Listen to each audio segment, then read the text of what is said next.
I have seen your rage control you. And now, I want you to feel it so that you can control it.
If you'd be so kind, would you mind introducing yourself for the podcast? Hi, my name's Steve Austin, and I'm from Today is the Day. And how would you describe the music that you make? I think it's stream of consciousness writing, and a lot of it comes from just the world around me and the personal experiences that I've gone through. Some of it's fantasy, some of it's reality, but overall, it's just like a very deep art project for me that's been lifelong, I guess. So let's jump right into it. Today's the Day has a new album called No Good to Anyone. What can you tell me about this album? Well, No Good to Anyone, I believe, has 14 songs on it. And to me, I wanted to make a record that would be a brand new kind of record that takes a little bit of the design philosophy of early 1970s prog rock music, say like records by Pink Floyd, like Wish You Were Here and The Wall, and other records by like Mahavishnu Orchestra or King Crimson musically, as far as the philosophy. I mean, I don't really think about influences or anything like that, but like the main thing that I think about is what would please me if I was to go out and want to hear an album or buy an album and listen to it. And so for me, an album that has a lot more depth to it, where it's various kinds of music and instrumentation throughout the whole thing, and something that takes me on a trip, something that helps me try to understand existence and my place in the world, maybe a little bit of self-realization. and overall, like, something that I can connect to emotionally and spiritually. And it's like the record is kind of that kind of thing, I think, where it's like you put it on and there's a story that's kind of going, and the story starts with the very first song that's the title track. And then the middle of the record, from song number 2 through 13, are kind of like reflections about all the things that led to the first song. And then the very last song is like a transition, or maybe a description of like what it would be like to be passing through the stages of dying to death, and all the things that would maybe go through your mind as that you're finally dying and whatnot and so forth. So like, it's hard to really put it into words. I mean, my albums are like audio diaries and sketchbooks that I carry with me in my life, and I just sit down and I play what I feel and I play what I think, and I don't really care about genre of music. I don't care about fitting in. I don't care if anybody fucking likes it. I don't care if I make money off of it. I don't really give a shit about any kind of reaction type of thing. I mean, the main thing that I care about is that the integrity and the genuineness and the truth in the art is there for one to take things from or leave set aside. But for me, I think it's a pretty powerful album because it taps into some of the frailties of the human existence about life and death and mortality, pain, suffering, longing, loss, love, loneliness, isolation, and the madness of isolation throughout chronic pain.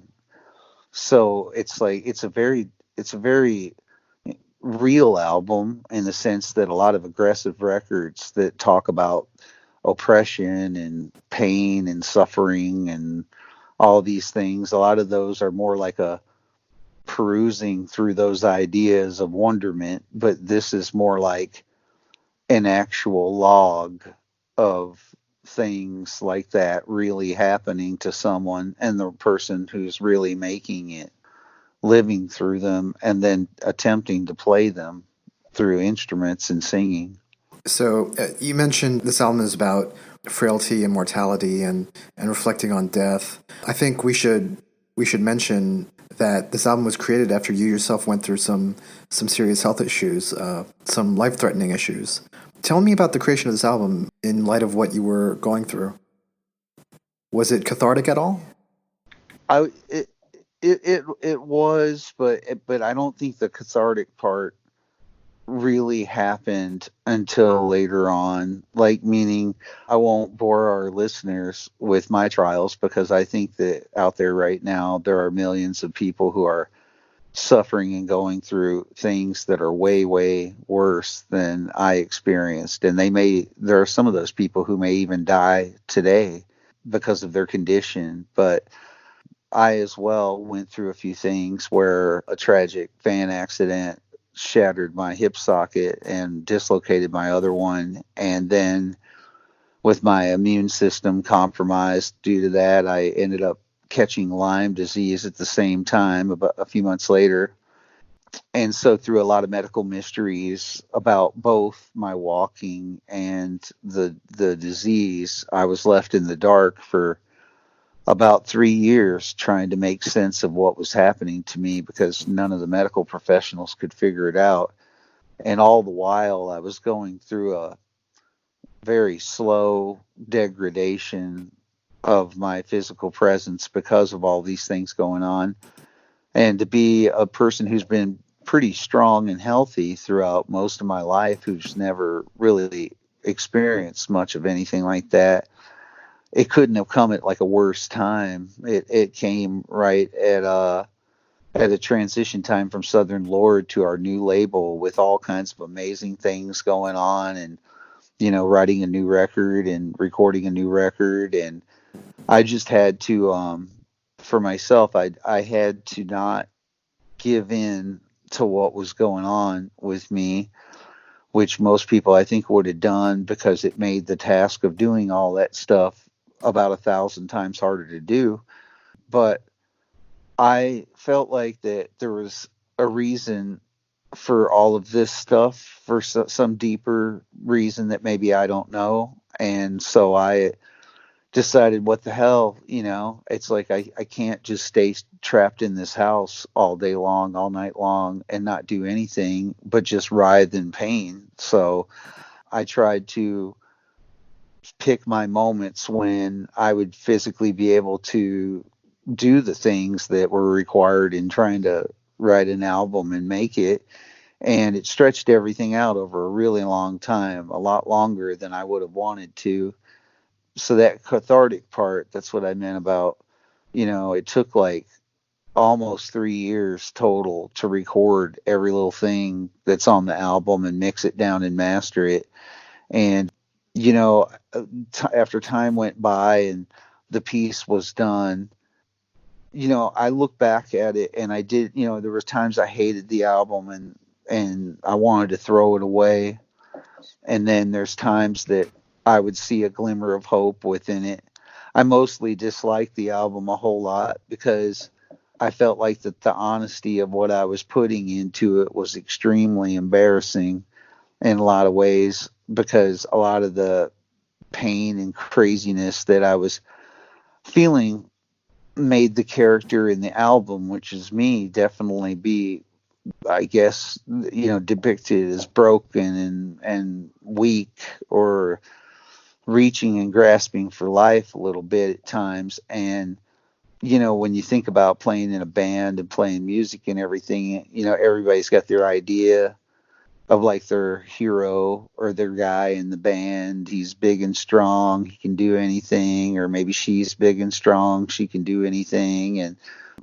And so we don't really like to see our heroes sick or in pain or dying or anything like that. But I just felt like that, because I pretty much had it in my mind that I was for sure going to die, that it was important for me to get it all written down and to put this together for other people that might be going through the same kind of thing.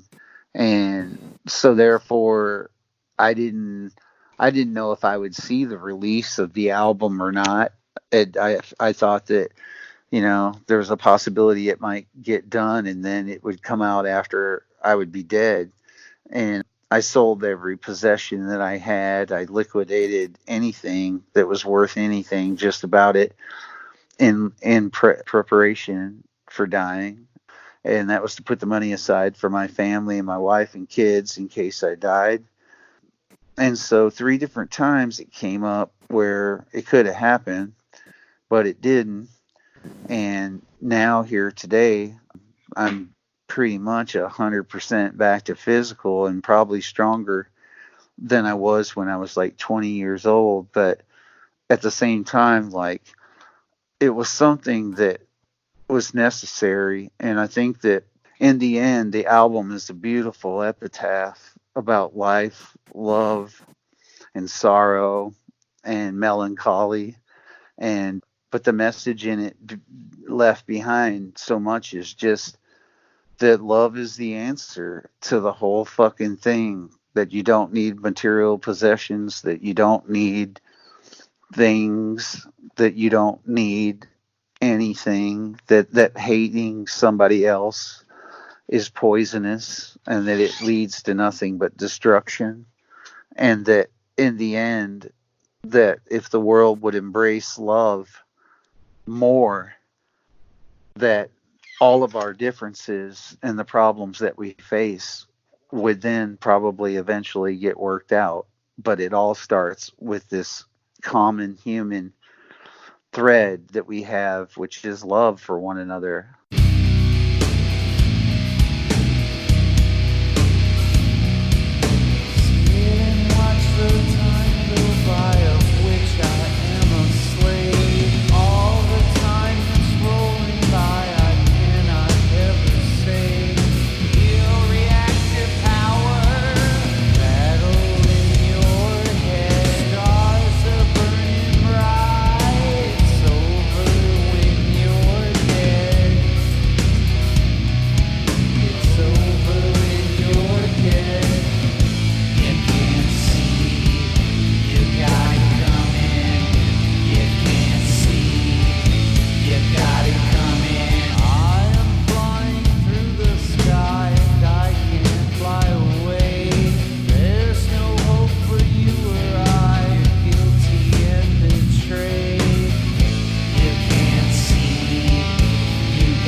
First of all, let me just say that I'm glad to hear you say that you're better now and at 100% or close to 100%. But given everything that you just described, would you say that this is the most difficult album that you've ever done? It is by far the hardest one that I've ever had to make, and it was hard because of the physical part of doing it. It's like the stuff that you take for granted every day that ain't no big deal. You know, you reach down on a table, you pick up a water or a drink, and you go to lift it up off the table, and your arm won't work and it won't lift it up. And it's because Lyme is fucking with you. And it's like, you know, you go play your guitar and you get it on your body, but then your right hand is swollen up to about 5 times the size of the way it's supposed to be. And it hurts, obviously. And it's just like, you know, I remember so many times that I would get bummed out because I would be all mountain and attack to get things moving and to record and to get things done. And I'd sit down and be ready. And then the simplest thing of just gripping that pick with that hand that would be messed up for the time being would have a difficult time trying to like close the fingers to grasp it. So I'd sit there and force my thumb and my index finger to squeeze it like super hard to not let go. And then I'd go about trying to play the song. And every chord strike and every hit, it would send a tremor right down through my carpal tunnel and my wrist that was swollen as hell, at where it, you know, it feels like you're playing with a broken hand. And I would do it as long as I could take it. And then I would quit. And then I'd come back 3 days later, pick up from where I left off. I had to re-record a whole bunch of things. I'd get ready to record and start playing, doing a great job or thinking I was doing a great job. But then physical impairment would make it seem like I made some mistakes. So then I have to re-record again, do it right. And just all of this was just maddening. It just kept driving me crazy and time just kept going on. But I was just obsessed with like getting it done. And like when I came out of surgery the second time, I was, you know, you can't walk when you come out of that. You have to use a walker and stuff like that for a little bit of time. But I had that walker maybe like 2 days. Then I hopped to a cane. Then within a week, while I was still bandaged up and everything, I got into the studio, sat down, and I went right back to what I was doing about mixing the record down. And you know, my wife and family, they respect that I just got to do what I got to do. So though they were concerned about me just jumping right back into doing it, they knew that I wouldn't do it if I didn't think I could handle it. So I just did it anyway. And like, you know, even that, you know, that took like 3 or 4 months of self-doubt of remixing the album about 5 times. And then I finally realized at the end of all that shit that I can't outrun me, meaning I'm me and that record is me. And it was mixed down when I was fucking sick as a dog and I felt like dying. And I'm such a perfectionist about things that when you're sick like that and you get a mental image of you in your mind, which is like fallible, able to make mistakes, not at your best. And so you start questioning all the moves that you make because you know that you're not operating at full capacity about the way that you normally could. And so your mind will play tricks on you about, you know, this isn't good enough because the fucked up Steve made this, and you need to go back now that you feel better and you need to like mix this again because you could do it better now that you're not sick like you were before. And so I tried doing that for like 3 months and probably 300 hours. And then at the end of that, a good friend of mine listened to like the last remix of it. And then he just said to me, like, you know, I got to tell you this, and I know you don't want to hear it, but the first version that you mixed down of this album and turned into the record company like 5 months ago, that was exactly it. Like you nailed it on that.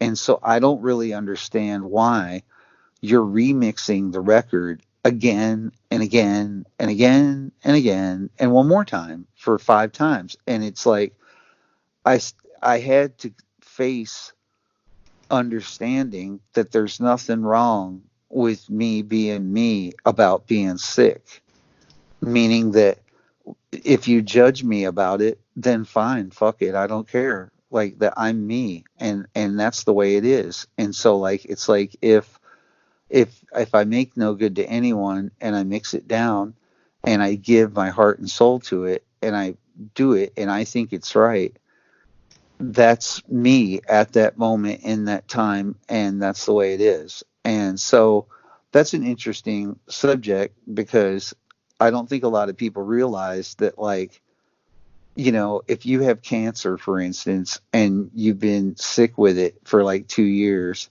and you think you're going to die all the time and you got physical impairments from it and all that stuff. But let's say like your hands and your arms work perfectly. So if you were a concert pianist, in theory, even though you're really sick like that, you could be able to play just as awesome as you ever did because your fingers and your hands and your arms and your brain work. But the problem is that a lot of this shit is psychological, and we craft a self-image to ourselves, to the feelings that we feel. And so therefore, if you feel like you're broken or fucked up and messed up a lot of ways, then you'll start to have a self-image like that, and it creates self-doubt. It creates thinking that the quality of the things that you can do cannot be attained because of what's going on with you. And so at some point, if a person's able to overcome it, they've got to understand that, one day you feel great, one day you feel bad, one day you feel happy, one day you feel sad, one day you lose a loved one and you're mourning for 2 weeks in a row. I mean, life is ever changing and every minute is ever changing. And it's sickness and stuff like that is terrible for someone to go through and all that. But at the same time, there's a lot of different things that you can learn from it when you go through it. And I think that the thing that you learn from it is maybe to be a little bit nicer to yourself and a little bit more accepting of yourself, whether it's the good Steve, the bad Steve, the sick Steve, or the whatever it is. You got to live in your own skin, and you got to take credit for the things that you make. And everything is not optimal. But I do think that sometimes when someone is challenged like this, I think that it puts a bar that's a little bit higher than usual. And the person, if they've got it in them, it suddenly becomes more important than anything in the world to hit that bar, even though you're challenged. And what ends up happening, I think, is that you end up getting things that go way above and deeper and than a normal person would have possibly made, because they're not under the same self scrutiny that a person, say, like with that problem would have.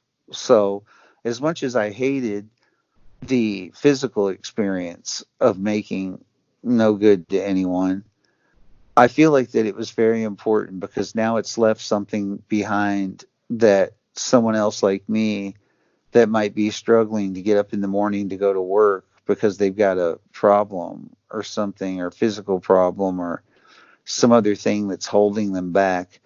They might be able to listen to this album and grab some self-awareness from it about the many different sides of the human existence.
I hear what you're saying about accepting your limitations and the recording of this album being a learning experience. But I have to ask, given how physically difficult it was to record this album, were you ever tempted at any point to hand off the guitar playing to a collaborator? I didn't. I think there were more like points in the middle of doing it that I felt like just quitting playing music forever was more like the feeling, because and it wouldn't, like, to answer the direct question you just asked. I love collaborating with musicians, and I would have no problem simply just singing on a Today Is the Day album and have all the music played by other people, because as long as it's Today Is the Day music and it spreads the message of Today Is the Day, if I'm singing or whatever my little role would be, that would be okay with me. But no, it was more like, I mean, I'll be perfectly honest. It's like, you know, I am fucking poor. I am absolutely fucking poor. Poor meaning that I run out of money like every other week, and I have to struggle and work every minute I can just to try to fucking be able to make it in this world. And I do various jobs doing that. I run a recording studio. I try to take care of our band's online merch site. When I'm physically normal, I go on tour. I do anything and everything. And, so does my wife. She teaches high school. But, like, at the end of the day, we have 2 kids, we have a dog. It just seems like the economic environment for 2 people that went to college is like the way it has been, and it's always been. So it's like I've known that my whole life, and that's why, to me, I've been able to make the music in today's day that I have, because I've never been thinking or looking for a monetary reimbursement for my time. It's like I do this shit because I believe in it, and I believe in it like as deeply or more than a person would believe in a religion. And there's a whole bunch of other people that believe in it like that too. And a lot of them look for relief and ideas that deal with a lot of life struggles. And today's the day, kind of, through its lyrics and the sound of the music, has been something that those other like-minded people embraced out there. And so I feel a deeper responsibility to playing in the band, not because of somebody paying me to do it, but because of what the band represents and what it means to other people. And it's like, when all of this shit was going on, and it seemed like, what the fuck? It's like, how am I going to get this done? And, like, it's taking forever. And it's just like, well, will anybody even care about this by the time that I even get it done? And, the money problems were piling up. It's like, fucking, when you don't work for like a year, it's like, and you're working from home trying to do everything you can, it's just fucking impossible. And there were sometimes in the middle of all that where a lot of the heartbreak and heartache and the all the different things piled up, and for minutes there I felt like, I just don't know. It's just like, maybe this is it. Maybe this is the end, and maybe this is the natural progression of things. Maybe I'm like the Native American Indian on the Trail of Broken Tears who got sick, and you just leave that dude behind because there's no medical staff, and they've got to keep going to where they're going. So maybe I should just accept that shit and take it, But then there's a part of me that's aggressive, and it just absolutely can't stand to say I quit. And I don't think I've ever quit like anything in my entire life out of pain or frustration. And so there was a little bit of a turning point where for a minute I felt like there was no hope, and then maybe I should just give up. And then there was the realization of like that is, if I'm gonna die, that is definitely not the fucking way that we are doing it. I will do it at the console in the chair, dying right there, get trying to do it as my last fucking thing that I did, because it all doesn't matter anyway. I'm just one person out of millions that have been born on this planet Earth, and everybody dies every other day. And but it's like, again, it might sound kind of crazy, but I felt like that at least 50% of the reason for keeping on doing it during those conditions was just I felt like I would be letting down all of the damaged and insane, crazy people that love my band, that look to it for strength and for stability.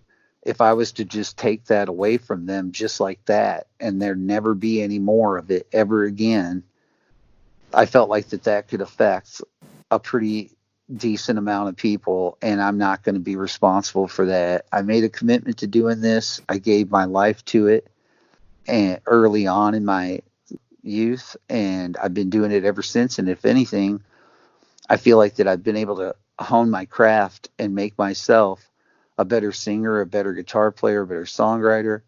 There's been a self working on thing going since day one of starting to do it, knowing that I'm not the best and I don't have it all together. But if I just work hard at this, I might get better at it. And so here we are now, 27 years later, and I feel like invincible about that part. I can shred just as crazy as ever or better, and the whole thing. But no, it's definitely a lot of stuff that can rock your world. It's like the whole time I've been in my band for 27 years, I've never once thought about quitting it until that stuff happened. I just want to touch on a few more things about the album. We mentioned collaborators. One of your collaborators on this album is actually your son. What can you tell me about his contributions to this album?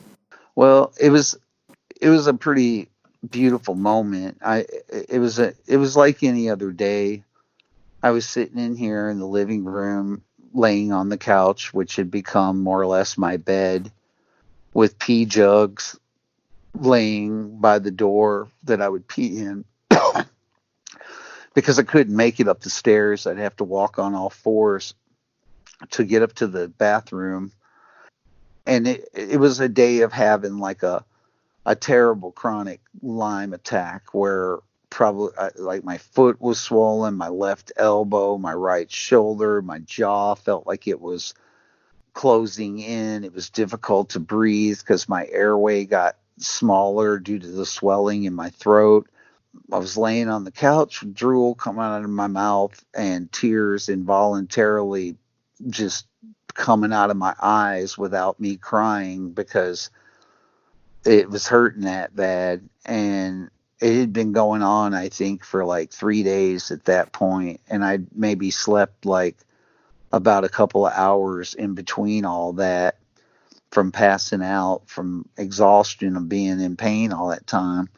And I was laying here searching in my mind, wishing and hoping and praying that anything would give me a sign, or just say something to me, anything. And all of a sudden I heard this piano playing, and it was playing that piece. And I thought, is this the record playing right now? Like, who's listening to Debussy? And then called out for my son, and he was like, I'm sorry if I'm up here practicing, and I just, if it, I was like, no, no, no, please, like, keep doing it or whatever. That's fine. Like, and he's like up here playing this piano, and the piece of music he's playing is beautiful in the first place, but it's like he was like 14 or 13 at the time,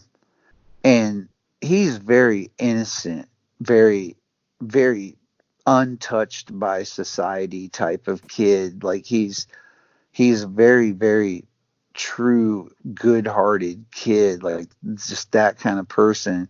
And it's like his personality was coming through of him feeling his way through playing that part.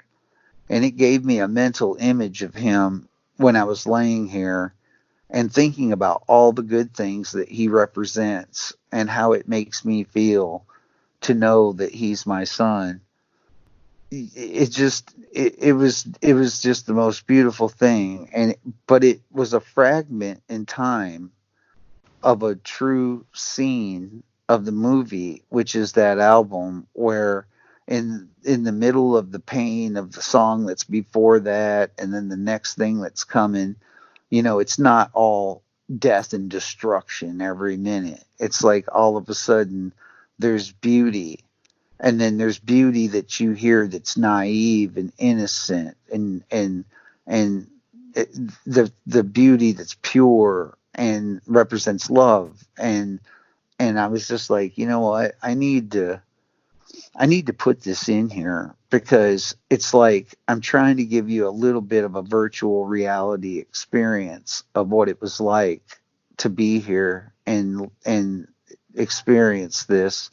And that beautiful moment that he made just fit perfectly like that. And I understand he plays guitar at the end of the album too. Is that He right? did. He had a few pieces of music that he played that there was just a charm about the way that he played them. And like when he played America the Beautiful, I listened to that and I thought, you know, how weird.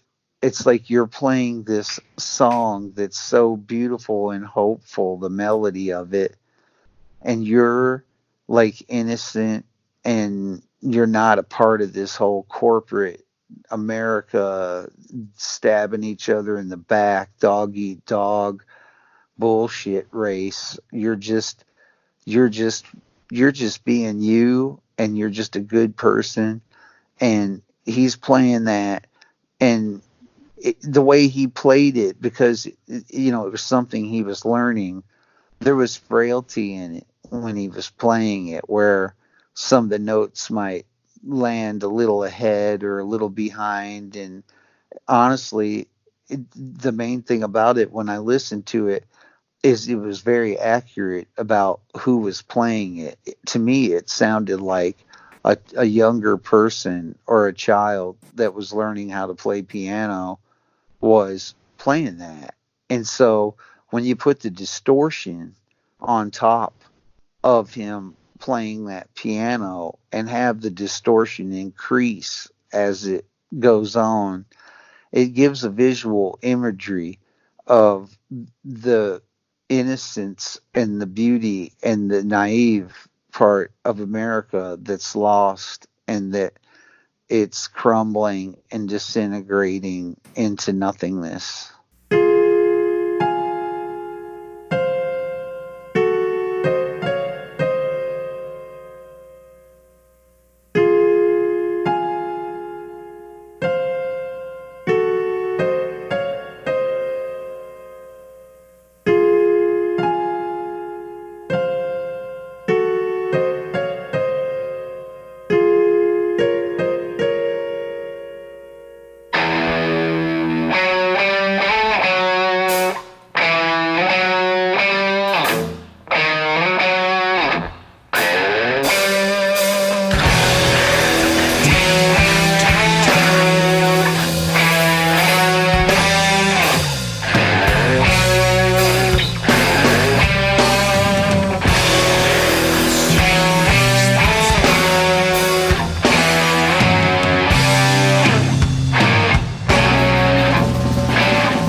And lastly, you touched on this earlier, but this will be your first, or it'll be the first Today's the Day release for BMG. How did they end up releasing this album?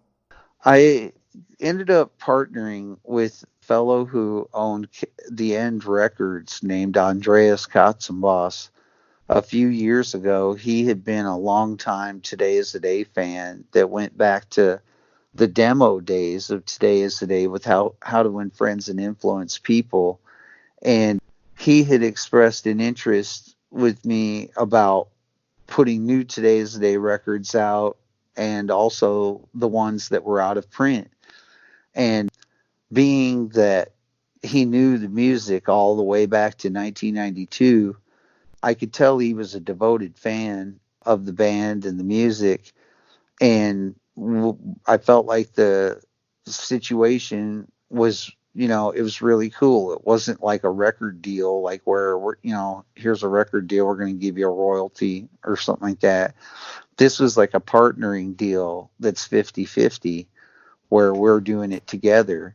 And I honestly couldn't think of anything any more fair or real than to work with somebody who loves Today's Day ever since the beginning and digs it all and is treating me on an equal playing field, the same as the company, and then giving me the creative freedom of being able to do absolutely and everything that I want to do.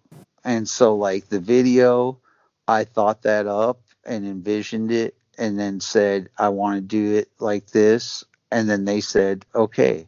And then when I make the album and give it to them, and it's psychotic and it's got a hit song chorus in the end of the first song that's screaming, I hate everyone, which is like the exact opposite of the current climate in America. It's like these guys don't flinch, they embrace it. They signed Today is the Day because of the music that's insane that I make. And I look at myself to audio the same as, say, like David Lynch or Quentin Tarantino, where you're not going to get a cool movie out of either one of those two dudes if you mess with it or if you try to tell them what to make or anything like that. And so therefore you wouldn't even want to sign a David Lynch or a Quentin Tarantino if that's the kind of shit that they're going to bring to the table. And so with me, I think it's really great because they knew all that before I ever started doing it with them.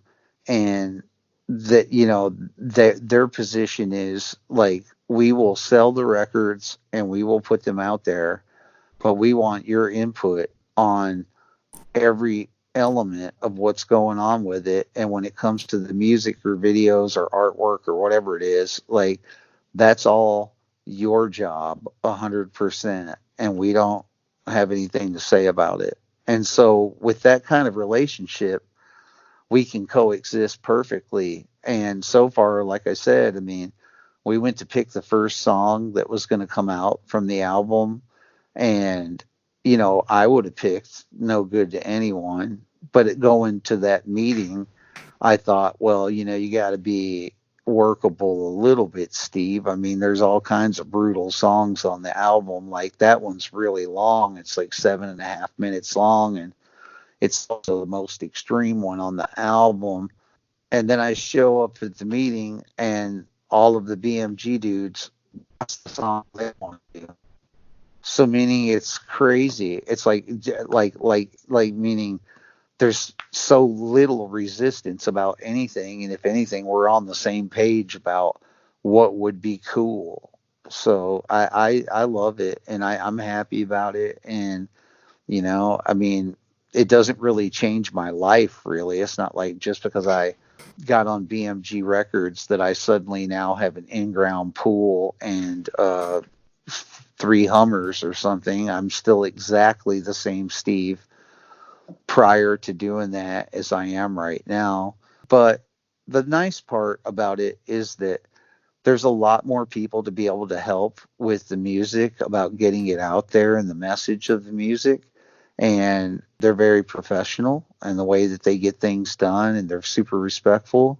So, I mean, I think that as an artist playing music, those are the things that are the most important and really all that you could ask for. So before I let you go, please tell everyone what you have planned for the future. What's next for you? Well, immediately I'm going to mix down a Celtic folk album by a guy named Jeffrey George Morgan. I start that in about 30 minutes.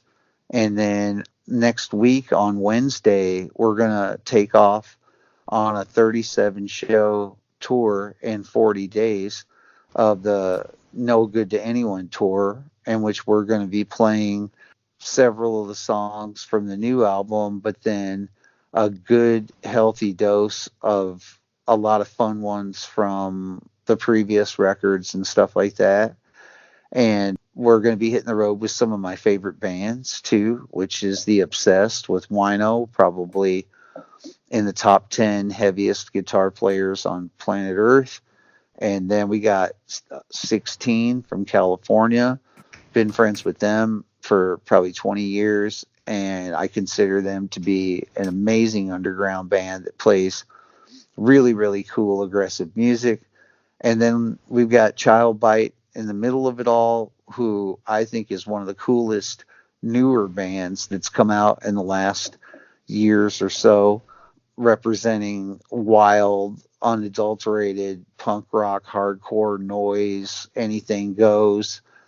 So I think it's a pretty great tour for everybody, depending on the area of the country that you live in and which shows you see. It's like no matter which area you do live in, we're going to have some awesome friends with us on tour to hopefully take you on a pretty good ride, pretty good trip. Now, you mentioned that at one point during the making of this album, you thought this might be the last Today's the Day album. How do you feel now? Wow. I mean, you know, I, it's like a long time ago I said I will quit doing this when I can physically no longer do it. That is the that is the that's the line that drawn in the sand. And thankfully for myself and my family and my kids and my friends, and most importantly the people who love and believe in Today's Day, it took a lot of work, guys, but but I did it. It's like I repaired myself and I feel great. And I ride 10 miles a day on a bike, and I push myself super hard. I've rebuilt one Audi that was totaled. I built up another Jeep as a lifted project. I've gotten to do all kinds of brutal, awesome physical things over the last months, and it feels amazing to be able to do it. And so at this point, I feel like with Today's the Day, anything is possible. And I just embrace feeling great and continue doing it. And I mean, I probably will just keep doing this either until I die or until I physically can't do it anymore. The new Today is the Day album is called No Good to Anyone. It'll be out February 29th through BMG. Is there anything else you want to say? Yeah, I just want to say thank you to everybody, and that thank you is pretty broad. I won't take up too much of your time here, but like, there's a lot of people who've been really cool to me throughout my life, and they're a big inspiration to me. I'd like to thank Bill Yurkavich that played in Exit 13 and Naminax. He also co-owned Relapse Records. Bill is a true friend, a deep, lifelong friend of somebody that I would get up in the middle of the night and drive immediately to help him out. And I love to thank my wife too, because like she's lived this experience of Today's the Day with me the whole time since like 1999, 2000. And you can obviously thank, but you can never really thank them enough. It's like the letters and the emails and the messages and the kind words that you guys have shown to me literally, I feel like saved me, because it's like you made me feel like I was worth something. You made me feel like that that I did have something to give and that was important to you. And for that, my commitment right back to you is never ending. We're going to do this, and we're all going to get to the other side. And most importantly, too, the last one, I want to thank everybody who's ever played in Today's the Day. Every single musician who's ever accompanied me on a tour or in the studio or anything like that. I wouldn't have picked you if I didn't think you were awesome. And every single one of those people were awesome throughout all of it, and playing music that I'm so grateful and thankful for. So this goes out to all of you too that are part of Today's the Day. And I don't know, just take care of yourselves, love one another, be good to each other, take care of yourself, be healthy, be happy, take a chance, take a risk, do something you don't think is going to work, but just know that anything is possible. Thank you so much, Steve. You're welcome.